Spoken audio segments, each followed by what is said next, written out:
Hello किसान भाइयों, आज के इस वीडियो में हम लोग बात करेंगे धान की फसल के अंदर फिटकरी के सही उपयोग के बारे में। यानी कि इसका उपयोग का सही तरीका क्या है, कौन कौन सी आपको सावधानियां बरतनी हैं, कौन कौन से आपको फ़ायदे मिलेंगे और कितनी मात्रा में आपको इसका उपयोग करना चाहिए, इन सभी के बारे में जो है आज की इस वीडियो में हम लोग चर्चा करेंगे। किसान भाइयों, आप लोग सभी जानते हैं कि धान की फसल में अक्सर जो है हमारे किसान भाई फिटकरी का उपयोग आमतौर पर करते हैं। उनको जो है काफ़ी अच्छे रिजल्ट भी जो है फिटकरी के उपयोग करने से धान की फसल में मिलते हैं। काफ़ी हमारे किसान भाइयों का कहना है कि फिटकरी के उपयोग करने से हमारे फसल में रोगों का आक्रमण काफ़ी कम होता है, क्योंकि इसका एक रीज़न है, क्योंकि जो फिटकरी आपकी होती है ये एक नेचुरल फंगीसाइड का भी कार्य करती है, यानी कि फंगस को मारने का भी कार्य करती है।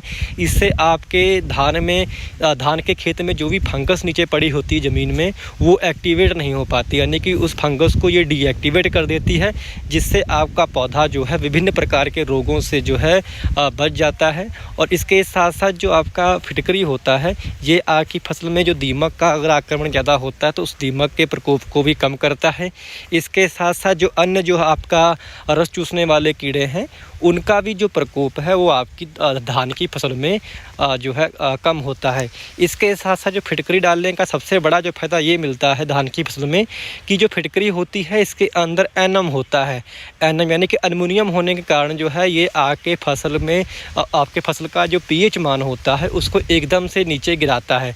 जब आपका पीएच मान थोड़ा नीचे आएगा तो इससे आपकी ज़मीन में जो भी आपके फिक्स पड़े न्यूट्रेंट होते हैं, फिक्स पड़ी जो खादें होती हैं, वो अपघटित होके जो है पौधे को मिलना दोबारा से स्टार्ट हो जाती हैं। यानी कि पौधों में जो है नीचे पड़ी जो आपकी खादें होती हैं उसकी उपलब्धता को ये बढ़ा देता है। जो भी आपका अधिक पीएच होने के कारण जो भी आपकी खादें होती हैं जो ज़मीन में फिक्स पड़ी रहती हैं, वो जब आप फिटकरी डालते हैं तो थोड़ा सा जब पीएच मान नीचे आता है तो वो सभी जो है एक्टिवेट होकर पौधे को मिलना स्टार्ट हो जाती हैं। यानी कि काफ़ी अच्छे ढंग से जो है फिटकरी काफ़ी सस्ते में काफ़ी बड़ा काम करके जो है आपकी फसल में देती है। और इसकी यदि बात करें उपयोग करने के सही तरीके की, तो इसका जो उपयोग करने का सही तरीका ये है कि इसको आप बहते पानी के साथ में जो है अपनी फसल के अंदर चलाएं। यानी कि इसको जो है आप तकरीबन 1.5 किलो फिटकरी जो है आप 1 एकड़ में इस्तेमाल करें। यानी कि 1.5 किलो जो फिटकरी है वो 1 एकड़ के लिए पर्याप्त रहती है।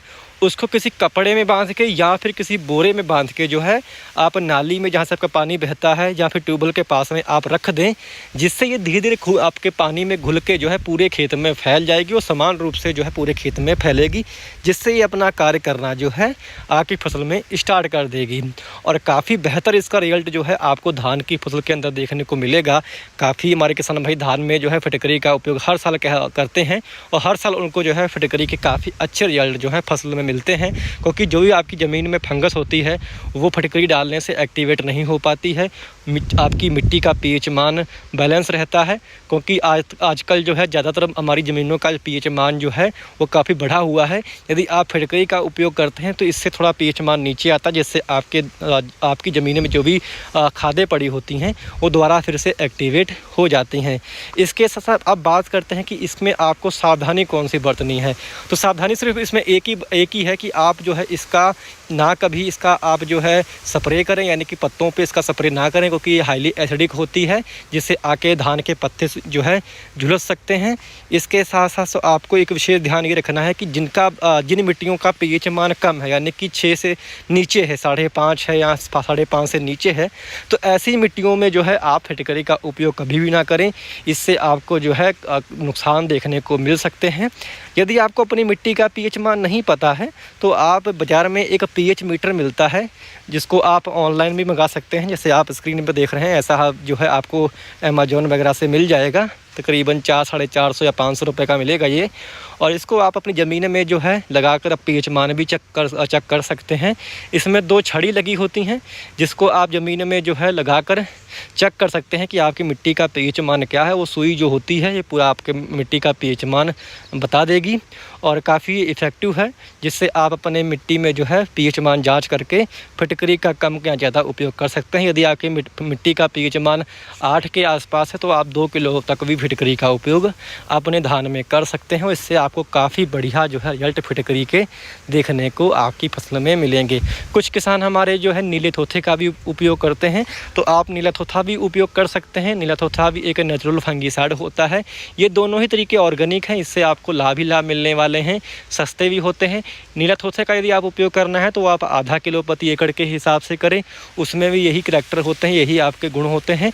और नीला थोथा जो होता है ये यानी कि कॉपर सल्फेट होता है, यानी कि ये तांबा होता है, जो कि आपका एक न्यूट्रेंट का भी कार्य करता है। क्योंकि आप जानते हैं कॉपर जो होता है ये आपकी ज़मीन में जो है आपके पौधों के लिए जो 17 जो तत्व चाहिए होते हैं उनमें से एक है, जिसका काफ़ी अच्छा जो है लाभ भी मिलता है। इसके साथ साथ आपकी ज़मीन में फंगस को भी जो है मारने का कार्य करता है। आप सभी लोग जानते हैं जो भी तकड़े फंगिसाइड आते हैं सभी में जो है आपका कॉपर होता है, यानी कि जैसे कॉपर ऑक्सीक्लोराइड आता है तो उसमें भी कॉपर होता है। ये कॉपर भी जो है काफ़ी एक तगड़ा फंगिसाइड होता है। अब बात करते हैं इनका आपको उपयोग कब करना है। तो फिटकरी का उपयोग आपको जब आपकी फसल तकरीबन 20 से 25 दिन की हो जाए या 30 दिन की हो जाए तो उस समय आपको अपने खेत में फिटकरी का उपयोग करना चाहिए। इससे आपको काफ़ी बेहतर रिजल्ट मिलते हैं। और फिटकरी का उपयोग खाली आप एक ही बार खेत में करें, इससे आपको अच्छे फ़ायदे देखने को मिलेंगे। तो उम्मीद करता हूँ कि जानकारी आपको सटीक लगी हो, जानकारी आपको पसंद आई हो, तो कृपया हमारे चैनल को आप लोग सब्सक्राइब करना जो है मत भूलिएगा। धन्यवाद।